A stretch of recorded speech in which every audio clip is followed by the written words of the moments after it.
governments have forgotten the basis of that relationship, but we have not forgotten.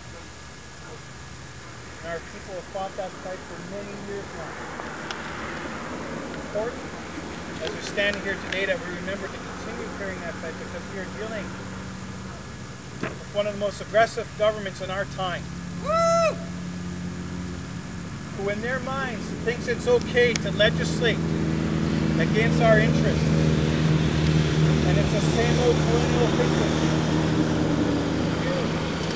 Without really looking at what the impact of the decisions will be, take without asking.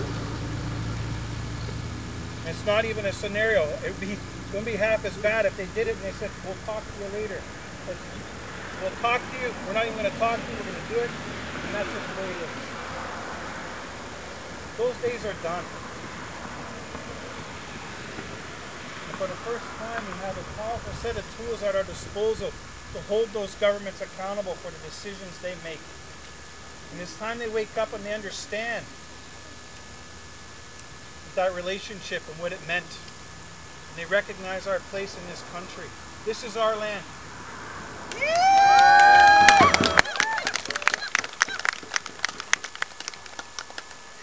So when we do these things, it's important because they hear from you, our people. I was at a meeting in Ottawa in December, and we met with representatives from the opposition party because the federal government refused to meet with us. Their position was clear on this issue. You have no point of sale exemption. The rights afforded to you, they've already been resolved. You want an exemption, purchase your good on reserve. We're not going to sit, we're not going to talk with you. We met with representatives of the federal government and the opposition party. And it was very disappointing. We met with Ignatia. That was our hope for a promise that he would hold Harper accountable for the actions of his government. And you know what we heard? Nothing. No support. We have to change the way people think in this country. We have to educate not only our people, but the people outside the communities. Because the history they're being taught is not the right history. They view our treaties as what they think they are, surrenders. And that's it. They think their business with us is done. It's not. So we have to educate them and get them to understand so they can hold governments accountable for these types of decisions and their actions. To think that Canada is hailed as one of the greatest countries for its human rights record. All we have to do is our people begin to realize that those issues, those conditions are in our own backyard. And we have a government that takes a blind eye to it. See no evil, hear no evil, see no evil. We have to change that. Our people have fought that fight for over 150 years. We must continue that fight. So this HST issue is just one of many to come, I'm afraid. We are still the only country in the world that defines a class of people under a specific piece of legislation. The only country. The minister decides who is and is not a member of our nation. Who is and is not Anishinaabe. They decide that. We're the only country in the world that allows that to continue. That has to change.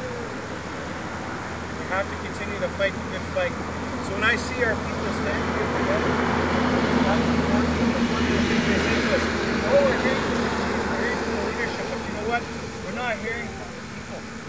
You guys are looking at us. So it's important to hear from each and every one of you. Those from outside the community today, you need to take that message back and insist that our governments do better. You have to represent that change.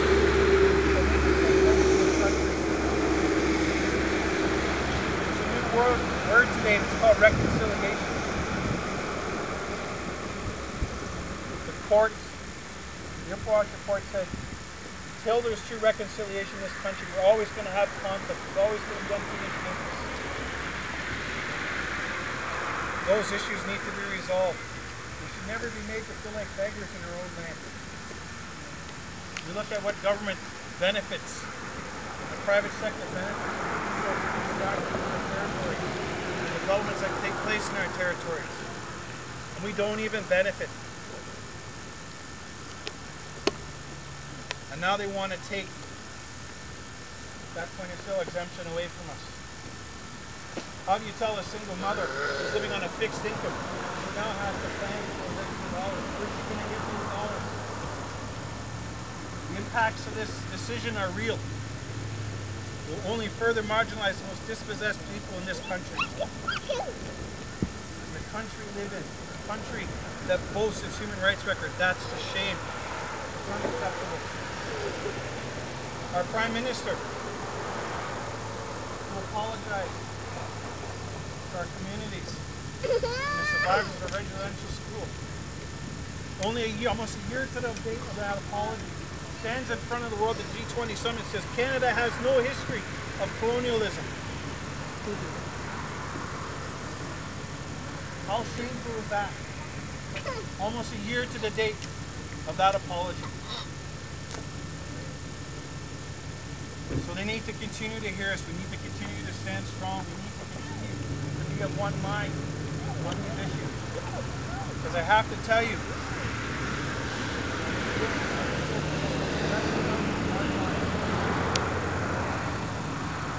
not give a damn about our interests.